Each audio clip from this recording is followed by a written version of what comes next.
பகிரங்கமாகவே அன்புமணி ராமதாஸ் குறித்தான பல்வேறு விஷயங்களை வெடித்திருக்கிறார்.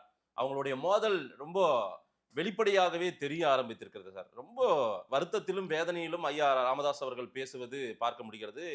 சில இடங்கள்ல அவர் கண் கலங்கி பேசுவதை எல்லாம் பார்க்க முடிகிறது. எப்படி பார்க்கிறீங்க? இதுல வந்து நான் பெரிய தவறு செஞ்சுட்டேன். 35 வயசுல இவர மத்திய அமைச்சர் ஆக்குனது என் தவறு. அதேபோல ஒரு தலைமை பண்பு இல்லாதவர். நான் பலமுறை சொன்னேன். உங்களுக்கு வந்து ஒரு தலைவர் பதவிக்கான அந்த தகுதியே உனக்கு இல்ல அப்டின்னெல்லாம் நான் எச்சரித்தேன்.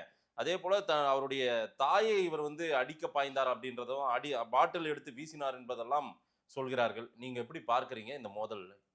தாயை பாட்டில் எடுத்து வீச பார்த்தாருங்கிறது, மைக்கை தூக்கி போட்டது என் மைக்கை முகத்தில் அடித்ததுன்னு சொல்கிறது, தமிழ்குமரன் மணியண்ணனுக்கு பையன் அந்த லைக்காவில் இருக்கார்ல அந்த தம்பி, பெண்ணகரத்தில் பாமகவின் மானத்தை காப்பாற்றின ஒரு ஸ்டார் கேண்டிடேட்டாக நின்று அவரை புதுச்சேரியில் பொதுக்குழுக்கு வரக்கூடாதுன்னு சொன்னது.